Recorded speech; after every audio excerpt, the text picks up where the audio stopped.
somos La Defensa. Defensores, bienvenidos a este espacio de entrevistas en La Defensa. Hoy estamos miércoles 25 de marzo del 2026, última semana del mes, y tenemos un invitado muy importante para hablar sobre un tema también que no puede pasar de largo aquí en Ecuador, que es el sistema carcelario. Han pasado algunas cosas este mes, pero antes que todo quiero saludar a la voz de la defensa que está en cabina, Omar Segarra. Dale por favor un saludo a la gente que nos ve desde todos los canales. Hola, ¿qué tal, Nacheli? Buenos días y bienvenidos a este espacio de entrevistas a todos los amigos que ya están conectados a través de nuestras diferentes redes sociales, en YouTube, en X, por supuesto en Facebook también y en Instagram con noticias relevantes. Comparta, suscríbase y comente. Nosotros estaremos leyendo todos sus mensajes. Muchas gracias, Omar, por ese gran recordatorio de que la gente puede comentar para hacer este programa más dinámico. Recuerden que estamos en vivo, dejen sus preguntas, igual nosotros también las revisamos después.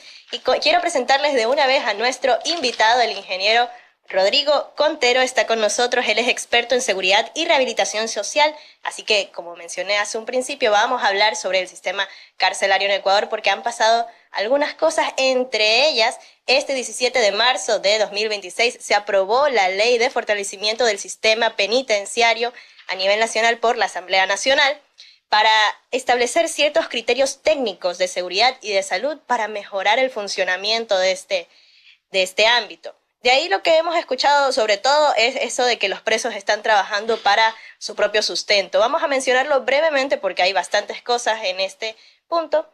Un placer, por favor, Rodrigo, salude a nuestros defensores. Muchísimas gracias, muy buenos días. Para mí es un gran placer estar aquí con ustedes y poder conversar y más que nada orientar a la ciudadanía sobre lo que realmente ocurre en los temas de rehabilitación social, seguridad penitenciaria, más que nada, porque vemos en el día a día cómo nos están engañando. Nos dicen un discurso de que en las cárceles no pasa nada, de que todo está bien, de que se están tomando medidas para el desarrollo, pero lastimosamente no es así. Y lo que queremos es precisamente que el gobierno rectifique y que en la realidad haga lo que debe de hacer.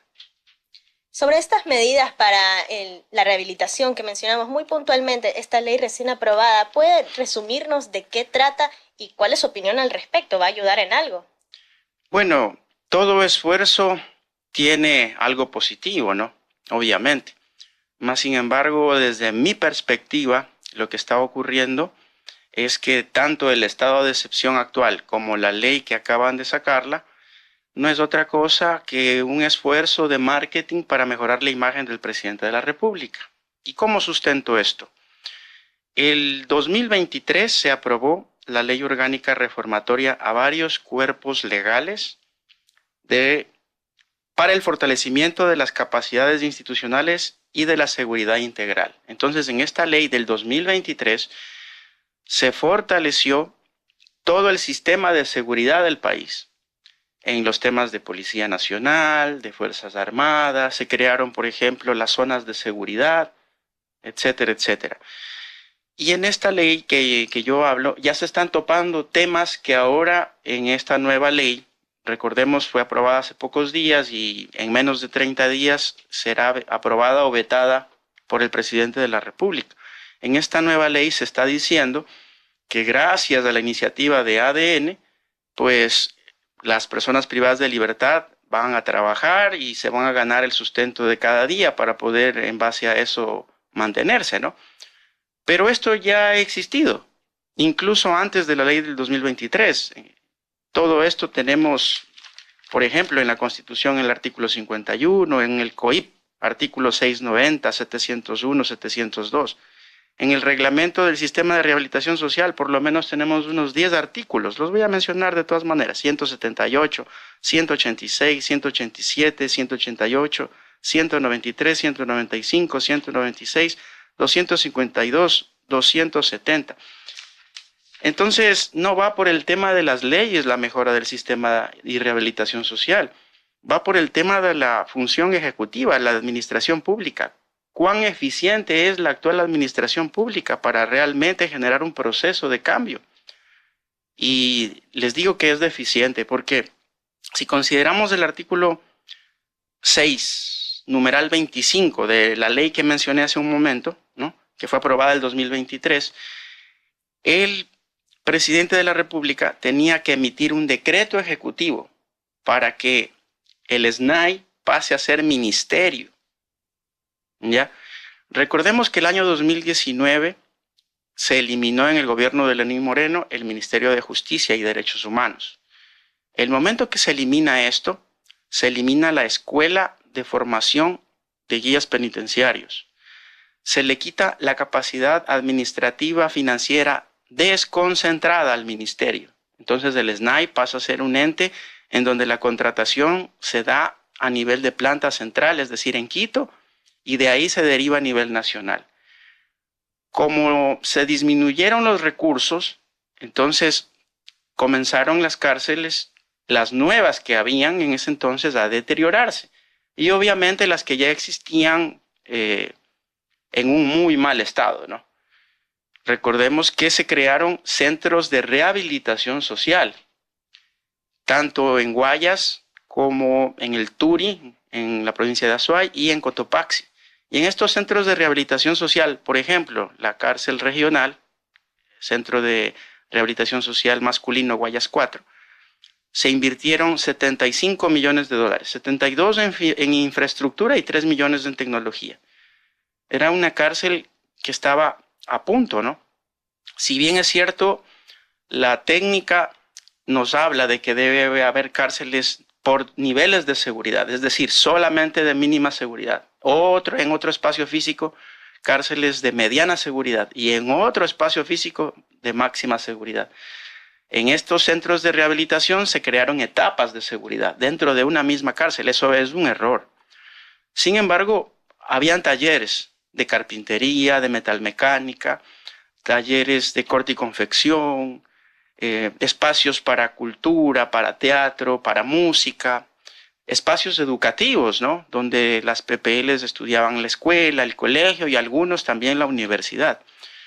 Todo eso comenzó a destruirse, a deteriorarse desde el gobierno de Lenín Moreno, porque el momento de eliminar este Ministerio de Justicia, los recursos dejaron de pasar. Tal es el caso que en el año 2025, que acabamos de terminar, el SNAI apenas tiene una ejecución presupuestaria del 34% del presupuesto. Sin embargo, el presidente de la República nos hizo ir a las urnas hace un año atrás. Nosotros estuvimos en una consulta popular, aprobamos que se incremente el IVA en 3 puntos, y nosotros no hemos visto que haya una inversión en seguridad. Recién en este momento se saca a la opinión pública el tema de la cárcel El Encuentro, que además tampoco cumple con la norma establecida. A través de los medios de prensa hemos escuchado que estas celdas no tienen ventanas, por ejemplo, quitándole el derecho al acceso a la luz natural a las personas privadas de libertad. En cárceles de máxima seguridad deben tener 22 horas de encierro y 2 horas de patio. Se lo ha dicho el mismo ministro Reinberg, ha mencionado que no están viendo la luz del día en ningún momento, que no salen al patio. Entonces él está mencionando que se están violando derechos humanos fundamentales a nivel internacional, partiendo de las normas de Nelson Mandela, ¿no?, y implementados también en las normas ecuatorianas. Entonces, que en esta ley nueva se suponga que gracias a esta ley y gracias al gobierno, entonces se va a obligar a trabajar a las personas privadas de libertad, eso ya ha estado anteriormente. Con las intervenciones militares que se dieron en las cárceles, porque nuevamente, según la ley del 2023, se crearon las zonas de seguridad. Entonces las cárceles actualmente son zonas de seguridad, es decir, administradas por las Fuerzas Armadas, en convenio con la Policía Nacional de vez en cuando, y con el Cuerpo de Seguridad y Vigilancia Penitenciaria también, o sea, una coordinación entre estas entidades, pero más que nada lo manejan Fuerzas Armadas. Entonces, si esta instancia ya está administrando esto, nosotros seguimos viendo en los medios de prensa, seguimos observando que se encuentran estupefacientes, se encuentran armas, y hay personas privadas de libertad que son fallecidas, ¿no? Por diferentes motivos. Por ejemplo, hay un tiguerón que lo aprendieron la semana pasada y después de 3 días en la penitenciaría amaneció fallecido. Quiero resaltar un punto muy importante de lo que usted mencionó sobre esta declaratoria que no se dio del SNAI como ministerio. A lo mejor, si se declara ahora, igual eso podría garantizar que se cumplan todo lo que no se está cumpliendo ahora. Por ejemplo, mencionamos lo de la cárcel del encuentro, una violación de derechos básicos como es tener la luz solar o la seguridad en general de los PPL. Por supuesto, sí.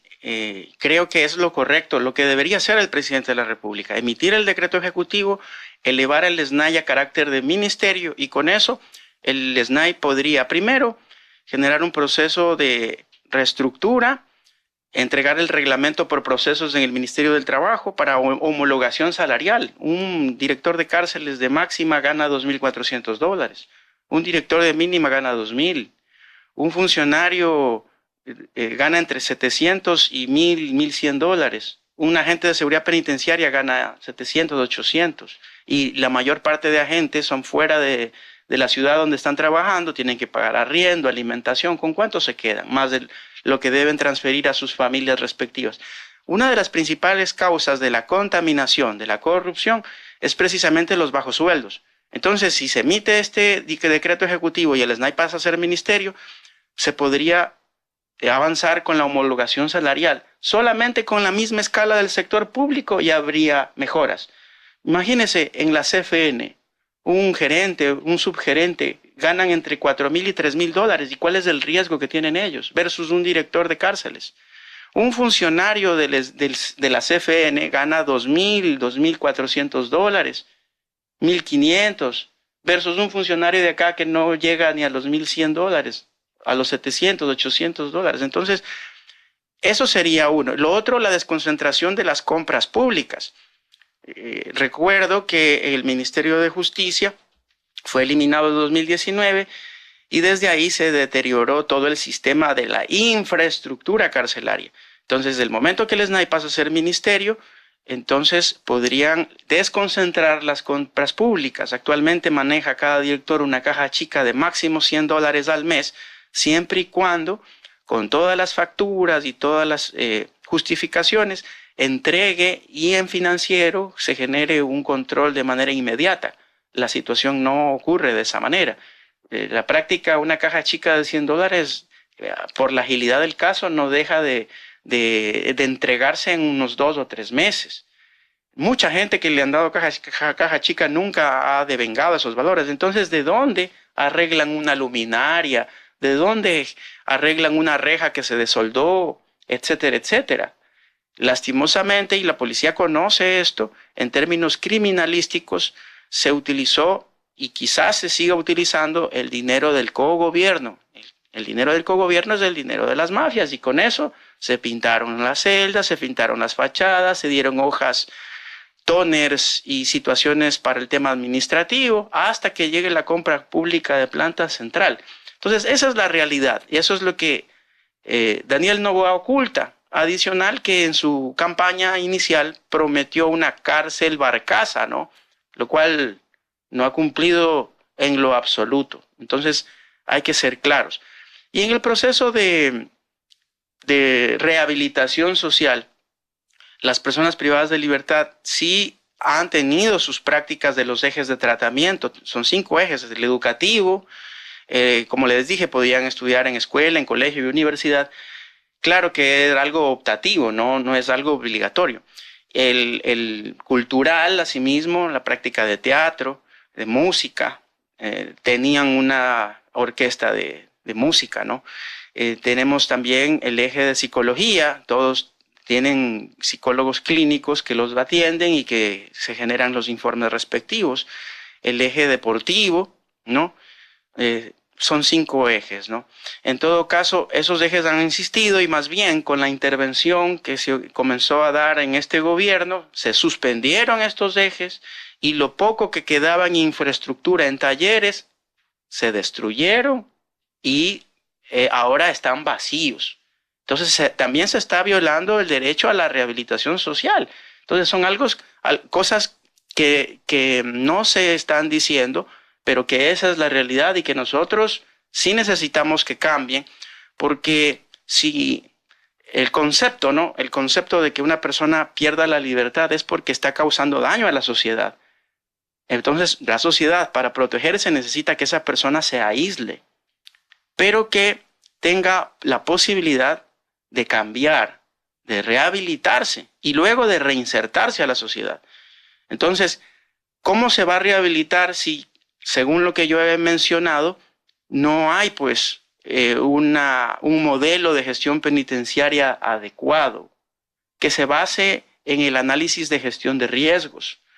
Entonces, como no hay eso, no puede haber lastimosamente una rehabilitación y peor aún una reinserción social. Para eso, el gobierno tiene la potestad de crear empresas mixtas, el 51% capital público, el 49% capital privado.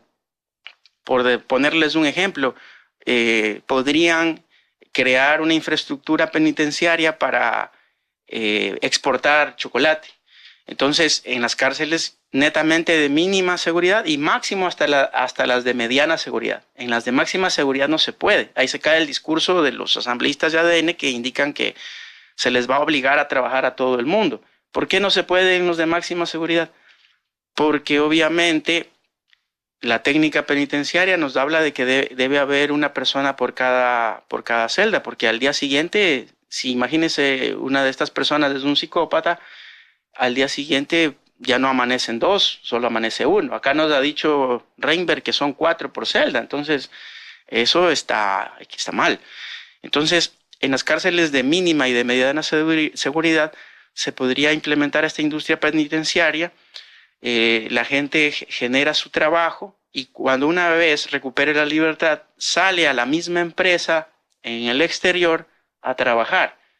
Y ahí sí se daría un proceso de reinserción social, lo que actualmente no se está dando. O sea, esa es la realidad. Muy importante sobre todo resaltar que, sea como sea, las cárceles siempre han sido centros de rehabilitación social, es decir, para volver a insertar a estas personas en la sociedad normal. Sin embargo, el gobierno también ha tomado otras medidas, como es el famoso Plan Fénix y la declaratoria de un conflicto interno armado que ha militarizado algunos centros penitenciarios. ¿Cómo esto afecta al desarrollo penitenciario? Bueno, pues la política de que sean una zona de seguridad y que estén administradas por Fuerzas Armadas es una política coercitiva nada más. Entonces la rehabilitación se la deja de un lado. Repito lo que comenté, estos procesos de prácticas educativas, culturales, deportivas, religiosas, han sido suspendidas. Seguramente en algunas cárceles estarán regresando, pero durante todo el año pasado estas prácticas fueron suspendidas. Entonces había gente que estaba estudiando, por ejemplo, una universidad técnica particular de Loja a distancia y tuvieron que abandonar el semestre. Entonces, esto afecta porque el gobierno no ha tomado las medidas adecuadas para generar un proceso de capacitación, de formación, de adoctrinamiento a las Fuerzas Armadas y también a la Policía Nacional. Recordemos que según las competencias y según el COESCOP, la única entidad que debe hacer la gestión penitenciaria precisamente es el Cuerpo de Seguridad y Vigilancia Penitenciaria. Y la realidad es que desde el 2019 que se eliminó la escuela, no ha habido mayor incremento y hay un déficit actual del 50% del personal. O sea, el presidente también debería hacer una convocatoria en medios masiva para que los jóvenes que quieran ser parte del Cuerpo de Seguridad y Vigilancia Penitenciaria tengan esa posibilidad también. Cuando existía la escuela, tenían 2 años de formación. La última vez que hubo un proceso, si no me equivoco, fue hace 2 años atrás, y esos cursos no duraron más de 6 meses. Y en el año, les voy a decir específicamente, en el año 2022 al 2023, creo yo que fue en el periodo del coronel Guillermo Rodríguez la mejor gestión que tuvo el SNAI, que se crearon a través del grupo GEMA y a través un convenio con Brasil, el grupo GESIC, y se potenció el grupo AGEA.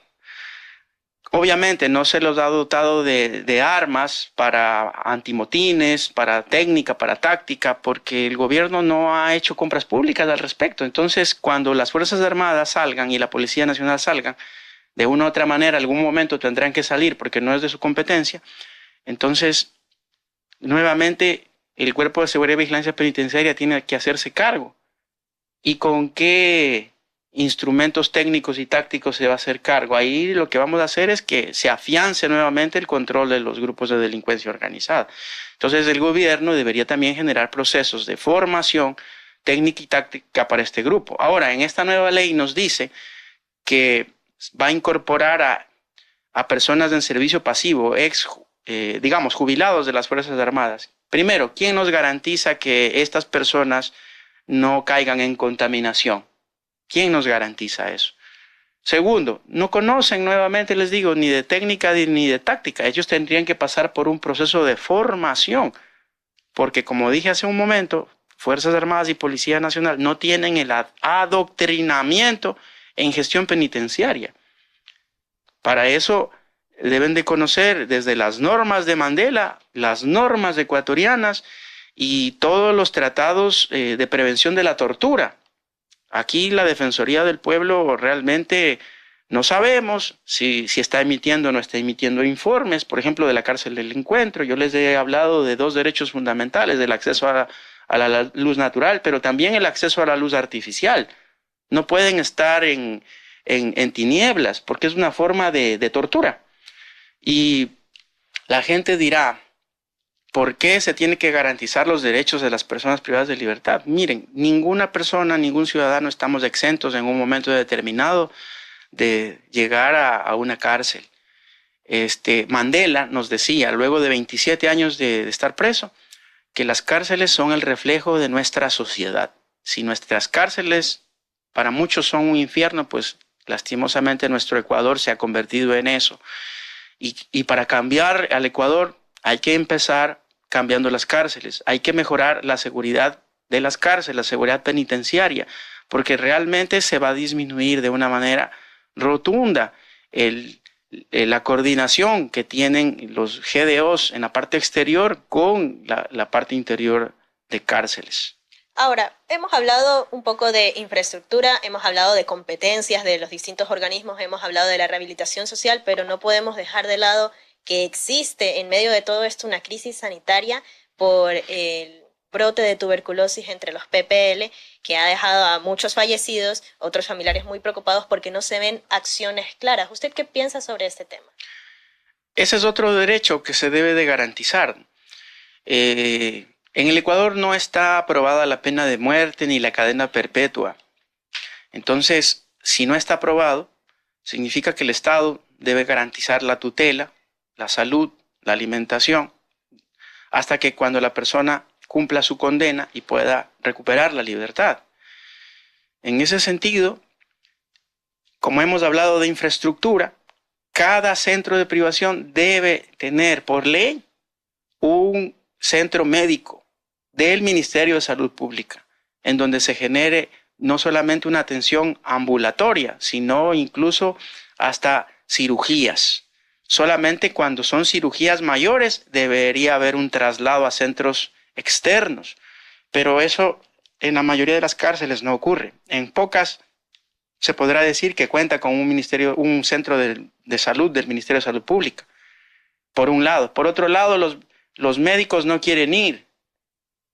Por otro lado, los directores distritales del Ministerio de Salud Pública tampoco quieren enviar a los médicos, o del Ministerio de Educación no quieren enviar a los maestros.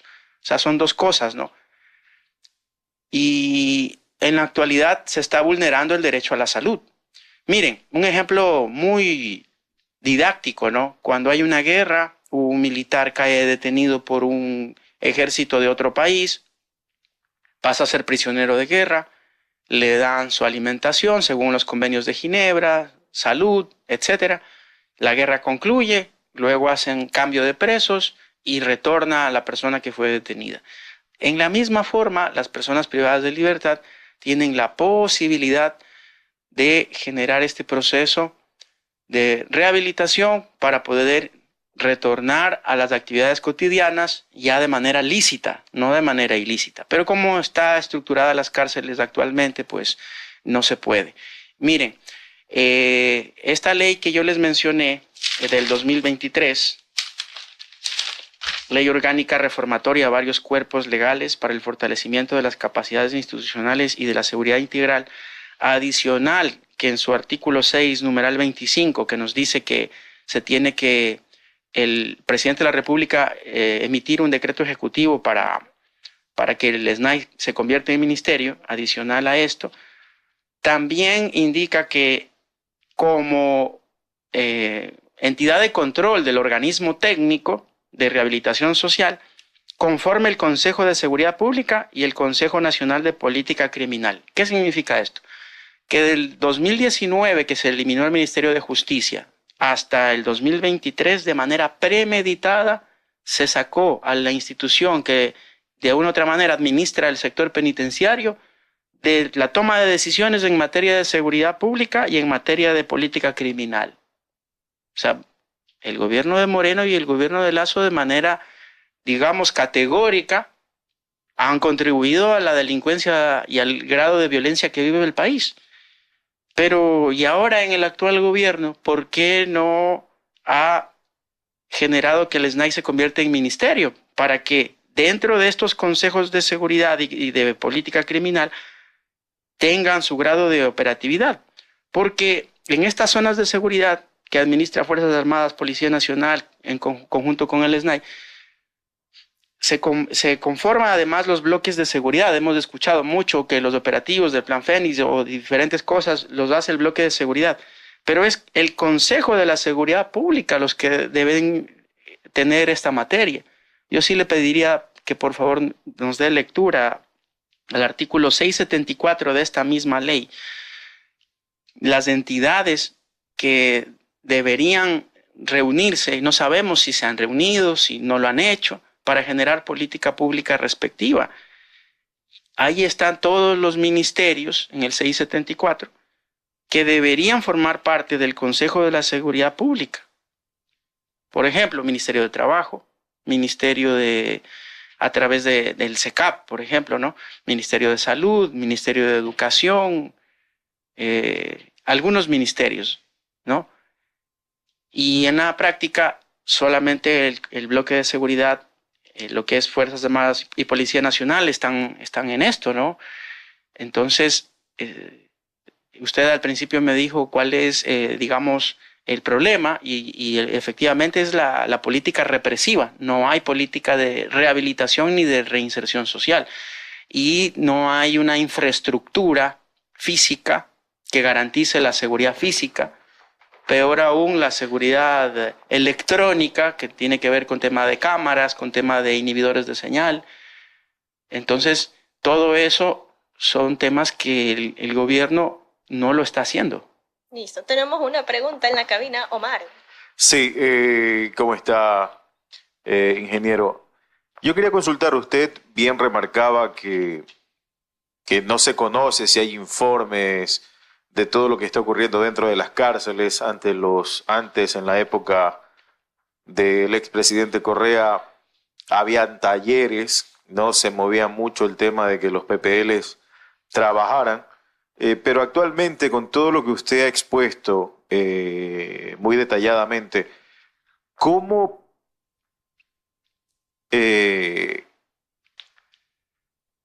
asegurarnos de que exista de verdad un verdadero cambio dentro de las cárceles? Si bien es cierto, el gobierno actual intenta manejar, pero vivimos de estado en excepción, ahora tenemos toques de queda, usted bien lo dijo, en las cárceles no está pasando nada, más bien la situación se viene agravando día con día. ¿Cómo poder actuar realmente y que se vea un cambio real o que empiece a verse un cambio real? El presidente de la República tiene que emitir el decreto ejecutivo en donde nombra al SNAI ministerio. Eso es lo primero que debe de hacer. Segundo, el proceso de desconcentración administrativa y financiera para que el nuevo ministerio pueda generar procesos de compras públicas para reparación, para reconstrucción de cárceles, para construcción de cárceles nuevas, etc. Lo otro, el control, que no hay, control por parte de la Asamblea, ¿no es cierto? Fiscalización por parte de la Contraloría General del Estado, por el tema de efectivamente verificar si los recursos, tanto el porcentaje que se aprobó para la seguridad, como los recursos que debieran las empresas de Economato, que tienen un convenio con el SNAI, y ellos tienen la obligación de generar una inversión en infraestructura. Hay que saber en dónde han hecho esa inversión de infraestructura, en dónde han mejorado esto, ¿no? En un momento determinado, por ejemplo, hay cárceles pequeñas. La Roca, por ejemplo, tiene 160 aproximadamente celdas. Entonces, dentro del contrato de Economato, le corresponde a esta empresa el 100% de la inversión, porque a medida que aumenta la cantidad de PPLs, el contrato indica que ellos deben de ir invirtiendo algo proporcional, se va disminuyendo. Esto significa que por lo menos esta cárcel que mencioné debería estar lo más moderna posible. En unos 2 o 3 meses podría hacerlo, simplemente haciéndoles cumplir el contrato del Economato. Ya. Y para esto el presidente de la República tiene que tener la voluntad política. A mí me da la impresión que no tiene la voluntad política, que simplemente están haciendo esto para mejorarle la imagen, pero como ya he sido enfático, no ha tomado las decisiones adecuadas. Y no es que no se le han dicho. Miren, cada 4 meses hay cambios a nivel de militares en las cárceles y ellos tienen que emitir informes, pues no pueden dejar de emitir informes. Eso pasa al Comando Conjunto, pasa a todas estos ministerios y ellos conocen, pues, se sientan, ellos le informan, pero es el Ejecutivo a través de estos ministros que no están tomando las medidas más adecuadas. Hemos escuchado un sinnúmero de veces cómo por lo menos en el complejo penitenciario Guayas han habido explosiones con drones en los techos. Hay que ver si luego de tanto tiempo o han explotado carros bomba en la parte exterior. La última fue en la cárcel regional, creo que no han pasado menos de 6 meses, y agentes de seguridad penitenciaria fallecidos afuera de las cárceles. Entonces hay que ver si luego de tantos informes ya existe un comando de la policía o de Fuerzas Armadas antidrones, ¿no? Si ya realmente los inhibidores de señales están funcionando o no están funcionando, porque eso son contrataciones públicas. O sea, ya este gobierno tiene 2 años en el cargo. Esta nueva ley le está dando hasta 3 años para que entre en vigencia cárceles de mínima seguridad, cárceles de mediana seguridad, cárceles de máxima seguridad. Es decir, tiene, según la ley, 3 años para construir estos nuevos complejos penitenciarios, ¿no? Vamos a ver si se reivindica, pero hasta el momento presente, en materia de seguridad penitenciaria, el gobierno ha sido deficiente, y hay que decirlo. No es como nos dice Novoa. Lo único que han hecho es construir esta nueva cárcel, la cual está albergando a personas que ni siquiera tienen el nivel de máxima seguridad. Es decir, otra deficiencia es que no hay un perfilamiento por gestión de riesgos, ¿ya? Y el perfilamiento por gestión de riesgos parte de las amenazas físicas. Y las amenazas físicas dependen del gobierno, porque es el gobierno el que administra la infraestructura. Si la infraestructura estuviese al pelo, con concertinas, con paredes, con celdas, con candados, cadenas, con las llaves en todas las celdas, si no hubiese ese problema, entonces la estructura física haría que las amenazas disminuyan y por ende el nivel de riesgos de una u otra manera disminuya. Pero el nivel de riesgos es muy alto en todas las cárceles, además que no hay esa categorización. Entonces, para que haya la categorización, ejemplo, para que se entienda, Aquiles Álvarez, ¿no? ¿Pertenece a un GDO o no? Se analizan estos temas. ¿Su situación jurídica ya tiene una condena? La respuesta es no. ¿Qué porcentaje de cumplimiento ha tenido en la pena? Digamos que tiene más del 20, más del 30%. Él recién acaba de ingresar. ¿Tiene muchas causas judiciales al respecto? ¿Ha tenido una conducta inadecuada? ¿Ha tenido varios intentos de evasión o fuga? ¿Ha tenido muchos traslados de diferentes centros por su mala conducta? ¿Ha participado en amotinamientos, en levantamientos? ¿Ha cumplido con los ejes de tratamiento que ya mencioné? ¿Ha tenido amenazas recibidas? Creo que de pronto de todos esos 10 puntos, el ministro Reinberg nos dijo que hay un informe de amenazas y que en el único lugar que puede garantizar la seguridad del alcalde Aquiles Álvarez es en el encuentro. Pero lastimosamente con ese pronunciamiento lo que nos está diciendo es que el Estado no tiene el control de las cárceles en todo el país, pues, que solo puede precautelar la vida en el encuentro. Y en las últimas intervenciones que tuvo Aquiles Álvarez en redes sociales, escucha, nos dijo que no hay la presencia de agentes de seguridad penitenciaria. Si no hay la presencia de agentes de seguridad penitenciaria, significa que solamente hay militares y hay policías. Por tal razón se están violando derechos humanos internacionales, porque la policía no puede estar dentro de centros penitenciarios. Hay una Comisión Mundial de Prevención de la Tortura, que en el Ecuador le corresponde a la Defensoría del Pueblo emitir informes.